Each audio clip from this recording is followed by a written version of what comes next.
الحمدللہ رب العالمین والصلاة والسلام علی سید المرسلین اما بعد۔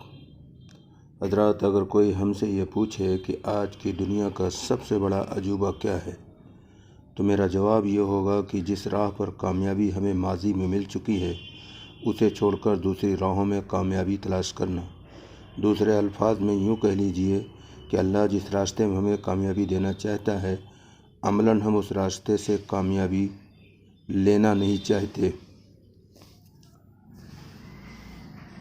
اللہ نے آخری رسول کو نسبت غلبہ کے ساتھ بھیجا ہے اور یہی نسبت آپ کے بعد آپ کی امت کو بھی حاصل ہے، لیکن یہ نسبت ایسی ہی ہے جیسے کسان کے بارے میں کہا جائے کہ اس کو نسبت زراعت حاصل ہے۔ کسان کو نسبت زراعت حاصل ہونے کا مطلب یہ ہے کہ اللہ نے وہ اسباب کامل طور پر مہیا کر دیا ہے جن کو صحیح طور پر استعمال کر کے کوئی کسان اپنے لیے لہلاتی ہوئی فصل اگا سکتا ہے۔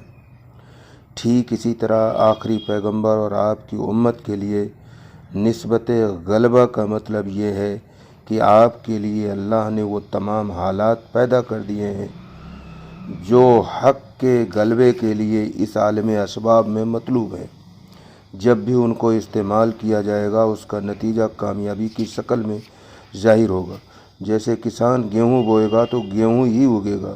اگر کوئی کسان کہے ہم نے گیہوں بویا تھا لیکن چنا اگایا تو وہ جھوٹا ہے، فطرت کے قانون کے خلاف بول رہا ہے۔ ٹھیک اسی طرح آپ صلی اللہ علیہ وسلم کی امت جب قرآن و سنت کے مطابق سچائی کو حکمت کے ساتھ پیش کرے گا تو 100% کامیابی ملے گی۔ سچائی کیا ہے؟ اپنے ارد گرد انسانوں کی جو بھیڑ ہے اسے یہ بتانا کہ ہم اور آپ ایک ماں باپ کی اولاد ہیں۔ یہی پہلی آسمانی کتاب وید میں ہے اور آخری کتاب قرآن میں ہے۔ قرآن بار بار یہ کہتا ہے کہ پچھلی تمام کتابوں پر ایمان لاؤ اور پچھلے تمام نبیوں پر ایمان لانا ضروری۔ دوسری سچائی پہلی آسمانی کتاب وید اور ساری آسمانی کتابیں یہاں تک کہ آخری آسمانی کتاب قرآن ایک اللہ کی بات کرتا ہے۔ جب ماں باپ ایک ہیں اور اللہ ایک ہے تو سارا جھگڑا ہی ختم ہو جائے گا اور پورے دیش میں امن و شانتی قائم ہو جائے گا۔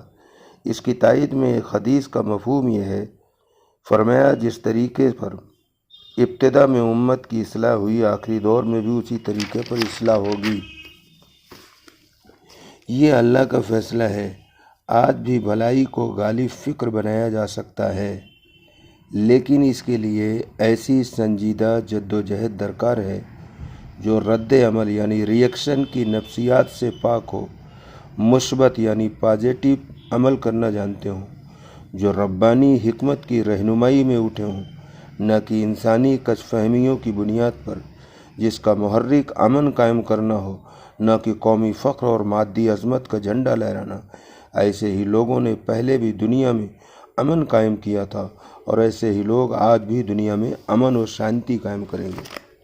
خود قرآن میں اللہ نے اعلان کیا کہ اے ایمان لانے والو، اگر تم اللہ کی مدد کرو گے تو اللہ تمہاری مدد کرے گا اور تمہارے قدموں کو جما دے گا۔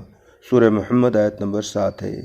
یہاں اللہ کی مدد کرنے سے مراد اللہ کی اسکیم کے ساتھ موافقت ہے، یعنی واقعات کو ظہور میں لانے کے لیے اللہ کا جو نقشہ ہے اور اس کے لیے اس نے جو موافق حالات فراہم کیے ہیں ان کے ساتھ اپنی کوشش کو جوڑ دینا۔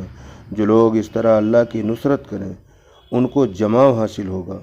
اللہ کی اس دنیا میں خدائی منصوبے سے مطابقت کر کے ہی کوئی نتیجہ حاصل کیا جا سکتا ہے، نہ کہ بطور خود آزادانہ عمل کر کے۔ اس کو صاف طور پر سمجھنے کے لیے ایک مثال لیجیے۔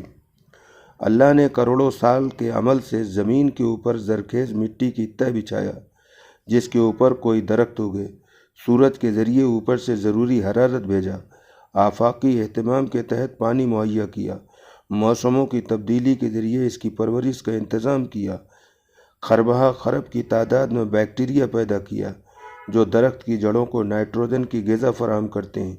یہ تمام انتظام اللہ کا ہے۔ اب انسان کو یہ کرنا ہے کہ ایک بیج لے اور اس کو زمین میں دبا دے۔ اس کے بعد فطرت کی مشین چلنا شروع ہو جائے گی اور وقت پر نتیجہ ظاہر ہو جائے گا۔ اس کے برعکس اگر انسان اپنا بیج پتھر پر ڈال دے یا بیج کے بجائے اس کے ہم شکل پلاسٹک کے دانے بوئے تو گویا اس نے اپنے آپ کو اللہ کے منصوبے میں شامل نہیں کیا۔ ایسے آدمی کے لیے اس دنیا میں ہرے بھرے درخت کا مالک بننا ممکن نہیں۔ یہی معاملہ دنیا میں امن لانے کا بھی ہے۔ امن بھی اللہ کے پیدا کردہ مواقع کو سمجھنے اور ان کو استعمال کرنے سے وجود میں آتا ہے، نہ کہ خود ساختہ قسم کی اچھل کود مچانے سے۔ موجودہ زمانے میں ہماری تمام قربانیاں اس لیے رائگاں چلی گئیں کہ ہم نے اللہ کے منصوبے کے ساتھ موافقت نہیں کیا، بلکہ خود ساختہ راہوں میں غیر متعلق قسم کی ہنگامہ آرائیاں کرتے رہے۔ اللہ نے ایک بات ذرا سے فرق کے ساتھ قرآن میں 3 جگہ فرمایا، سورہ صف میں، سورہ توبہ میں اور سورہ فتح میں۔ سورہ صف آیت نمبر 8 اور 9 میں یوں فرمایا، وہ چاہتے ہیں کہ اللہ کے نور کو اپنے پھونکوں سے بجھا دیں اور اللہ اپنے نور کو پورا کر کے رہے گا، خواہ وہ منکروں کو کتنا ہی ناگوار ہو۔ وہی ہے جس نے رسول کو ہدایت اور دین حق کے ساتھ بھیجا تاکہ اس کو تمام دین پر غالب کر دے، خواہ مشرکوں کو کتنا ہی ناگوار ہو۔ اللہ قادر مطلق ہے، اس کے لیے بہت آسان ہے کہ حق کو غالب کر دے، جس طرح اس نے سورج کی روشنی کو دوسری تمام روشنیوں پر غالب کر رکھا ہے۔